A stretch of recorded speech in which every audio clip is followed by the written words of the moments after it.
Salmos 14, vamos meditar nesta noite, nesse texto. Eu faço um trabalho de reflexão, César recebe, o pastor também, não é? Van Vieira através da irmã Nininha, fica escutando lá. E alguns irmãos também da igreja. Nós fazemos uma reflexão nos Salmos e eu gosto muito da leitura dos Salmos. Salmos 14, versículos 1, 2 e 3, onde está escrito o seguinte: disseram os nécios no seu coração, não há Deus. Tem-se corrompido, fazem-se abomináveis em suas obras. Não há ninguém que faça o bem. O Senhor olhou desde os céus para os filhos dos homens, para ver se havia algum que tivesse entendimento e buscasse a Deus.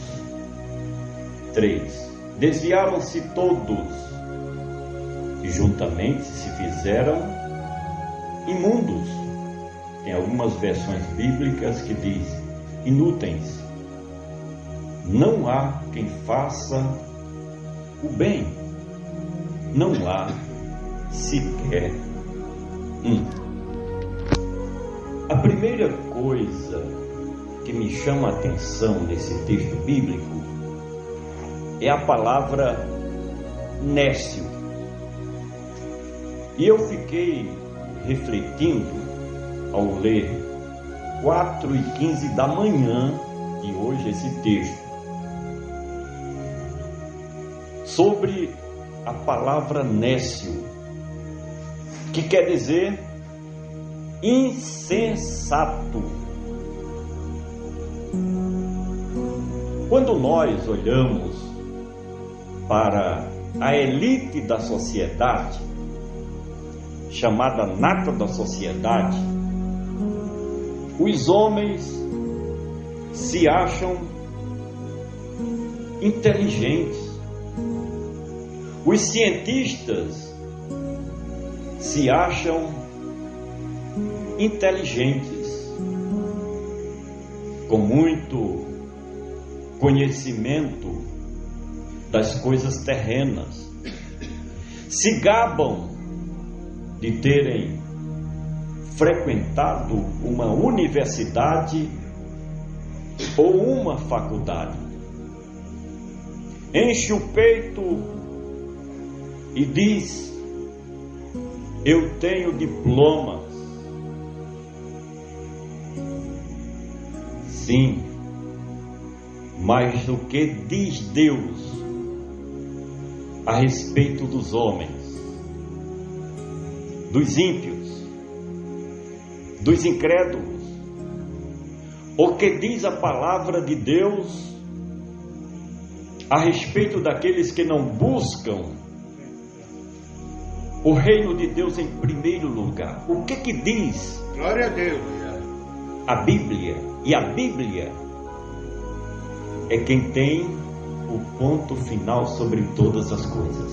Glória a Deus. Aleluia.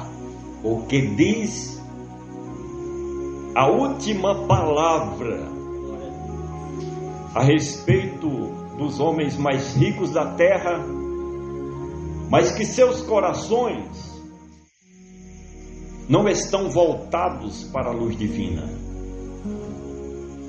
Chama de nécios, homens sem entendimento. Esta é a realidade de todo aquele que dá as costas para o reino de Deus e de Cristo Jesus. insensato. Pode ter a parede cheia de diplomas, pode ter os 10 dedos da mão e dos pés cheios de anéis.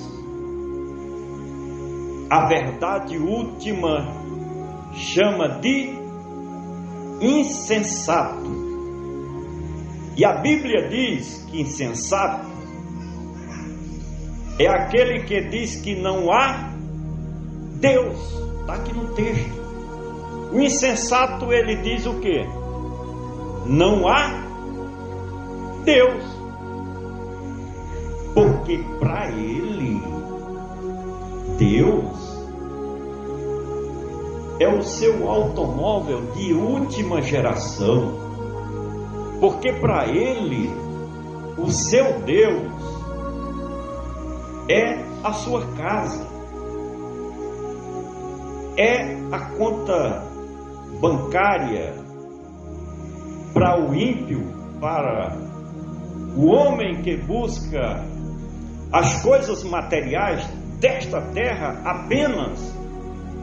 O seu Deus é o seu poder econômico, financeiro, é o seu poder político, é a sua influência perante a sociedade.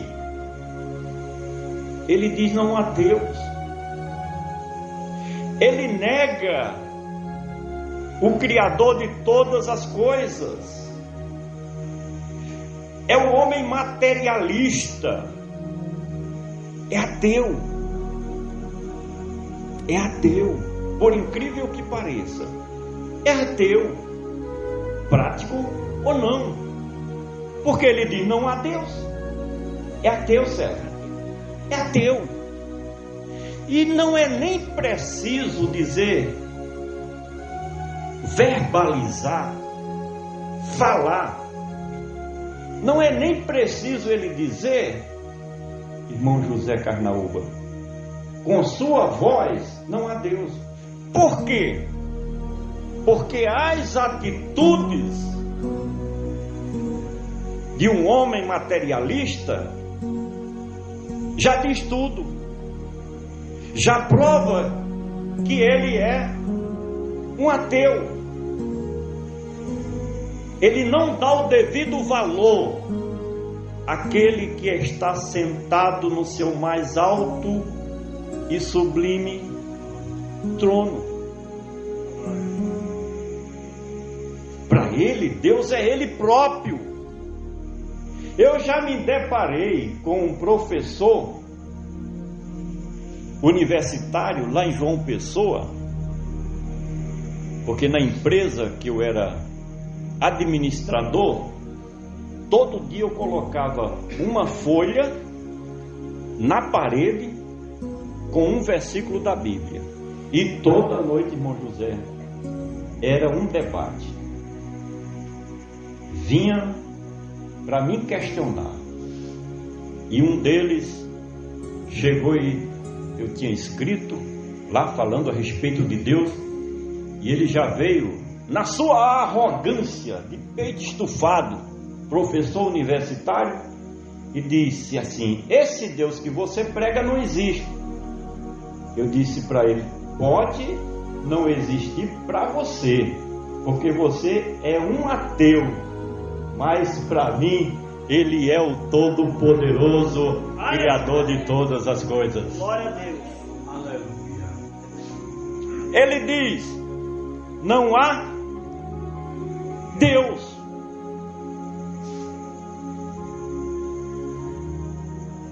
Não há Deus. Tem se corrompido.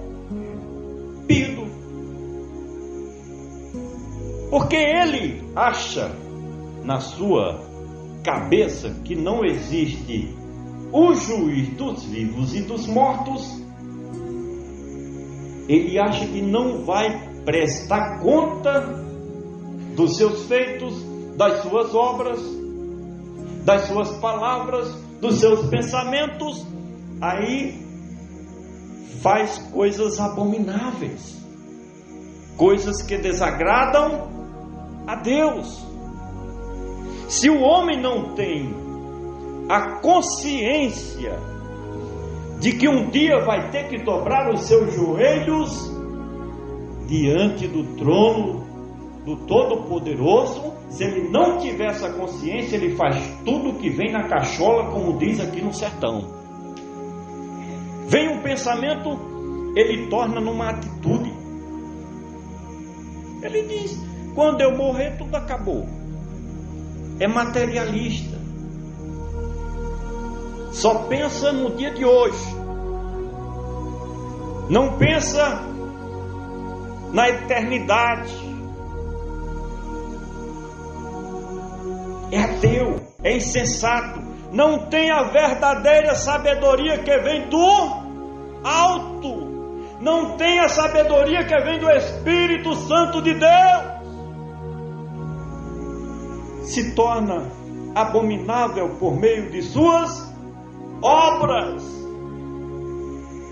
O salmista, ele teve, Ivan Vieira, uma visão do que estava acontecendo no seu tempo, em que os homens daquela época se tornaram tão desprezíveis diante de Deus, ao ponto do salmista escrever com palavras eternas. Eu digo palavras eternas porque até hoje está registrada esta palavra no livro sagrado do Deus da verdade.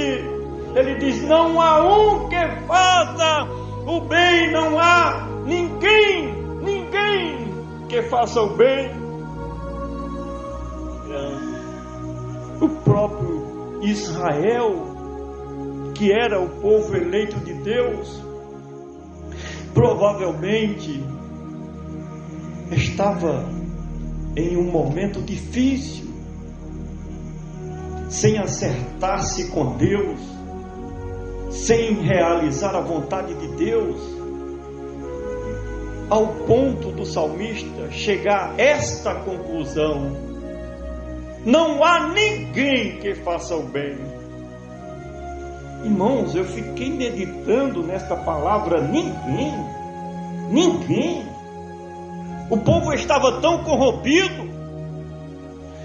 Às vezes eu converso com alguns irmãos, com a minha mãe, que é crente, velhinha, 88 anos. Eu converso muito com ela. E eu digo para os irmãos, olhando a sociedade contemporânea, o nosso município, mais de 5.500 habitantes, quantas pessoas estão no caminho do Senhor, na igreja de Cristo? Se você comparar a quantidade de cidadãos do nosso município e quantas pessoas estão buscando o reino de Deus, é muito pouco. Não dá nem 1%, o nosso companheiro está dizendo aqui. Sabe por quê? Porque esta palavra é profética. Davi estava escrevendo para a sua época, mas atravessou os séculos, mais ou menos 1000 anos antes de Cristo, e já faz mais de 2000 anos depois de Cristo, 3000 anos, e essa palavra continua se cumprindo, fiel e verdadeira. Sabe por quê? Porque não é palavra de homem, é palavra de Deus. Não há ninguém que faça o bem. Agora, você vai encontrar uma tonelada na primeira esquina de gente que só faz o mal. Tem prazer. O ímpio, ele não dorme, ele fica inquieto, planejando durante a noite, para no outro dia executar o mal contra o seu semelhante. Porque o ímpio, ele é mau em sua essência. Está na alma dele, de alguma forma, para tirar proveito de toda e qualquer situação, fazer o mal ao seu semelhante. Versículo 2: o Senhor olhou desde os céus para os filhos dos homens, para ver se havia algum que tivesse entendimento e buscasse a Deus. No versículo 1, foi Davi que olhou, não foi? Teve uma visão geral do todo, Davi olhando assim. Aí ele chegou à conclusão de que ninguém fazia o bem. No versículo 2 não é Davi não, é Deus. Deus olha de onde? De cima. O Senhor olhou desde os céus para quem? Para os filhos dos homens. Para quê? Para ver se havia algum. Para ver se havia algum que tivesse entendimento e buscasse a Deus. Irmãos, Davi foi logo direto. Não tem ninguém. Não foi assim? Ele chegou logo à conclusão. Obrigado. Davi, como nós, né? A visão mais curta, disse logo: não tem ninguém. Aí Deus, olhando de cima para baixo, para ver o que? Se havia algum. Deus tem uma visão mais geral, né? Então a palavra mudou um pouquinho, não foi? Davi disse: ninguém. Aí Deus, que tem o olho mais profundo do que a águia, louvado seja o nome do nosso Deus. Esse Deus é lindo. Para ver se havia algum que tivesse entendimento. Você veja que Deus está preocupado nesse texto com o interior do homem. Não é? Não é o exterior, o interior.